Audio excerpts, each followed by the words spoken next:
Hello friends, इस video में बात करने वाले हैं कि ग्रुप डी में यदि आपने फॉर्म भर रखा है, आप ग्रुप डी की तैयारी कर रहे हैं इलाहाबाद हाई कोर्ट, तो आपकी क्या रणनीति होनी चाहिए कि आप स्टेज 1 को आसानी से क्वालिफाई कर सकें।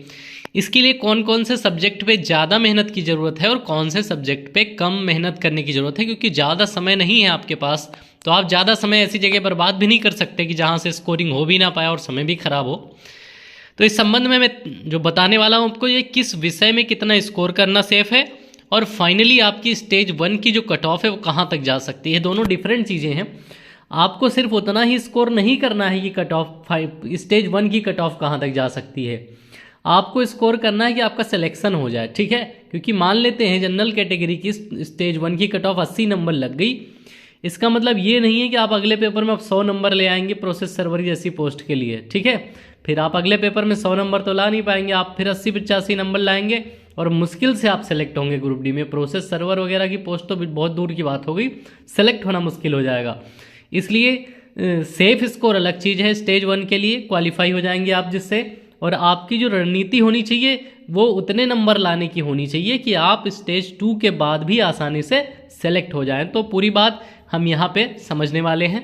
एक रिक्वेस्ट और करना चाहूँगा कि चैनल पे पहली बार आ रहे हो इस भर्ती से संबंधित वीडियो देखने, तो चैनल पे विजिट करके बहुत सारे वीडियोस इस भर्ती से संबंधित आ गए हैं, जिसमें आपके सिर्फ डाउट हैं कैसे एग्जाम देना है, कैसे स्टेज 1 होता है, 2 होता है, कितना समय मिलता है, एडमिट कार्ड कैसा आता है, ज्वाइनिंग लेटर कैसे आता है, डॉक्यूमेंट वेरिफिकेशन कैसे होता है। जितने भी आपके डाउट हैं सबका वीडियो चैनल पर पहले से अपलोड है, आप देख सकते हैं। और चैनल पर पहली बार आए हैं तो सब्सक्राइब कर लीजिए, क्योंकि आने वाले वीडियोज़ और ज़्यादा काम के होने वाले हैं। तो यहाँ पर बात करेंगे हम ग्रुप डी के सेफ स्कोर की और किस सब्जेक्ट में कितना स्कोर करना है। तो सबसे पहले हम उठाएंगे हिंदी। आप सबका फेवरेट है हिंदी मीडियम वालों का हिंदी। हिंदी में आप कितने से कम नंबर नहीं ला सकते, तो भैया हिंदी में आप 22 से नीचे नहीं आएंगे। ठीक है, 22 से नीचे उतरे तो फिर आप फंसने लगेंगे कट ऑफ में। 22 नंबर आपको लाना है। हिंदी में पेपर ईजी आता है, बहुत जल्दबाजी नहीं करेंगे, सोच समझ के करेंगे, तो आप 22 नंबर हिंदी में। ठीक है, हिंदी के बाद आपका जो दूसरा सब्जेक्ट आता है वो है मैथ्स।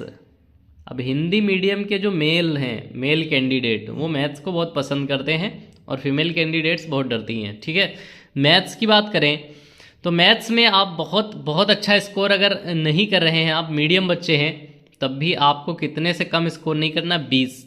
ईजी मैथ आएगी, आपको थोड़ा बहुत मैथ का नॉलेज है तो कर लेंगे, 20 नंबर आपको मैथ में लाने हैं। ठीक है, 22 हो गए, 20 हो गए, यानी आपके 50 में से 7 नंबर कम हो रहे हैं यहाँ। ठीक है, 50 में से 7 नंबर आपने यहाँ कम कर लिए हैं।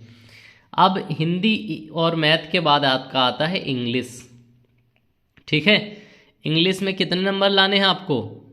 ठीक है, इंग्लिश में कितने नंबर लाने हैं, तो मैं कहूँगा भाई साहब 21 से 22 नंबर इंग्लिश में लाने हैं। बहुत अच्छे लेवल की नहीं आती है, लेकिन यहाँ पर एक जो समझने वाली बात है, जिस बच्चे की मैथ अच्छी है वो 25 नंबर पूरे मैथ में लेके आएगा।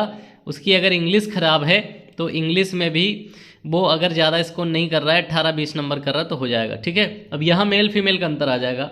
लड़के स्कोर मैथ में मारेंगे 25 और लड़कियाँ मार सकती हैं इंग्लिश में 20-22 का। ठीक है, तो आप लोग यहाँ तालमेल बिठा लीजिएगा। ये 3 चीज़ें आपकी मैंने यहाँ बता दी। अब इसके बाद इसका स्क्रीनशॉट ले लें।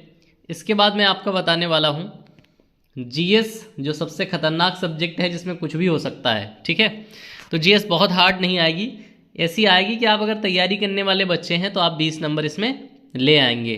तो चारों में अगर 20-20-20 मान के चलते हैं तो 80 हो जाते हैं, लेकिन मैंने आपको ऊपर लाने के लिए कहा है, इसका मतलब आपको 85 नंबर लाने हैं और इस 85 नंबर को आप इंग्लिश या मैथ में से मैनेज करेंगे, इंग्लिश या मैथ्स में से। ठीक है, क्योंकि जीएस थोड़ा भी ठीक ठाक आया तो 20 से ऊपर आप नहीं जा पाएंगे, इसलिए आपको यहीं पर मैनेज करना है इंग्लिश या मैथ्स में से। ठीक है, तो इंग्लिश या मैथ्स में से एक में आपको 22 या 23 का स्कोर करना है। आपको जो भी सही लगे उसमें आप कर सकते हैं। ठीक है, अब आप कहें कि सेफ स्कोर, तो भैया जनरल कैटेगरी की जो सेफ स्कोर है वो है 80+, और जो स्कोर आपको लाना है वो है 85+। ठीक है, 85+ लाएंगे तभी अगले स्टेज में आसानी से अच्छे नंबर ला के क्वालिफाई कर पाएंगे। 85+ का मतलब है 90 तक स्कोर करने का जनरल कैटेगरी के बच्चे प्रयास करें।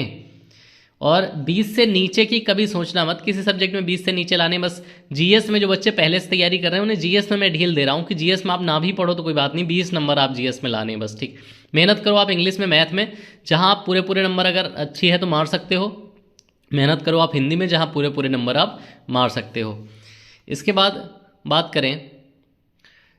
बात करें ओबीसी की बात करें, अगर ओबीसी, ईडब्ल्यूएस और फीमेल, इन लोगों की बात करें, ओबीसी, ईडब्ल्यूएस, फीमेल, इन तीनों का जो प्रयास रहना चाहिए वो 80+ रहना चाहिए, ठीक है। इन तीनों का प्रयास 80+ रहना चाहिए। फीमेल चाहें तो 78 तक भी आ जाए तो कोई दिक्कत नहीं है, लेकिन और कोई 78 तक ना आए, ये प्रयास कीजिए, ठीक है। अब इसके बाद बात करते हैं SC ST, ठीक है, SC ST और PH कैंडिडेट, हैंडीकैप वाले कैंडिडेट जो है। तो SC ST और PH कैंडिडेट से भी मैं अनुरोध करूंगा कि भले ही आपका सेफ स्कोर 75 है, लेकिन आपका जो प्रयास है वो 85 होना चाहिए, ठीक है। क्योंकि अगले वाले स्टेज में फिर आपको थोड़ी राहत मिल जाएगी, बहुत ज़्यादा दबाव नहीं रहेगा, क्योंकि दबाव बहुत काम करता है अगले स्टेज में। जिसके इस स्टेज में कम नंबर आ गए ना, अगले स्टेज में बहुत परेशान हो जाता है, कैसे करूं, कैसे लाऊं 90 नंबर, कैसे लाऊं 95 नंबर। उस प्रेशर की वजह से उसका पूरा पेपर खराब हो जाता है। तो यहाँ प्रयास आपको इसमें 85 का जरूर करना है। हालांकि SC कैटेगरी वाले 75 नंबर तक सेव हो सकते हैं। इसके बाद ST वाले आप बिल्कुल आप 70 नंबर मान के चलिए, आप 70 नंबर तक सेव हो सकते हैं ST वाले, और PH कैंडिडेट भी 70 नंबर मान के चलें। तो ये आपके सेफ स्कोर हो सकते हैं। लेकिन आप सभी के लिए मैं एक बार फिर से कहना चाहूँगा कि 85+ लाने का प्रयास करो, क्योंकि अगले पेपर में आपका बर्डन जो है, आपका जो माइंडसेट है वो थोड़ा हल्का रहेगा, नहीं तो आप बहुत परेशान होंगे। अगले पेपर में बहुत प्रेशर माइंड पे काम करेगा, ठीक है। तो आपने मान लिया है 20 20 20 20, सभी में 20 लाने हैं। आपका मैथ अगर अच्छा है तो मैथ्स में आप 25 ले आएंगे। आपका इंग्लिश अच्छा है तो इंग्लिश में आप 23 नंबर ले आएंगे। हिंदी मेहनत करके जाइएगा कि 22-23 बने, तो 2+ इसमें करके आपको लाना है 85+, ठीक है। अगर कोई मेरी बात से सहमत नहीं है तो बिल्कुल कमेंट करके बताएगा, और कोई मेरी बात से सहमत है तो वीडियो लाइक करके जाएगा। और इसके अलावा आप जूनियर असिस्टेंट, स्टेनोग्राफर और ड्राइवर का भी मैं ये बता दूंगा अगले वीडियोज़ में कि कितना आपको प्रयास करना चाहिए किस सब्जेक्ट में और कितना सेफ रहेगा। बस मैं GS के लिए कह रहा हूँ कि GS के लिए बहुत ज़्यादा प्रयास मत करना। अगर आपने पहले से ठीक ठाक पढ़ रखी है, कोई एग्ज़ाम दे रखे हैं, तो GS पे बहुत ज़्यादा समय मत खराब करना। इंग्लिश और मैथ पे अच्छा समय खराब करना, समय खराब मत करना, यूज़ में लाना, ठीक है। वहाँ से आप स्कोर को इंक्रीज करेंगे तो आपका भला हो जाएगा, क्योंकि GS धोखेबाज सब्जेक्ट है। बहुत पढ़ने के बाद भी ऐसा हो सकता है कि आप 15 से ज़्यादा ना कर पाएँ, ऐसा पेपर आ जाए। इसलिए यहाँ पर बहुत समय मत खराब करना। उम्मीद है मेरी सभी बातों से आप लोग सहमत हैं। सहमत हों तो वीडियो लाइक करके जाइएगा, और अगर आप असहमत हैं तो कमेंट में लिख कर जाइएगा, ठीक है। कमेंट जरूर करिएगा कि आपकी क्या समस्या है, आपको क्या लगता है। वीडियो अच्छी लगी हो लाइक करें। Thank you for watching this video.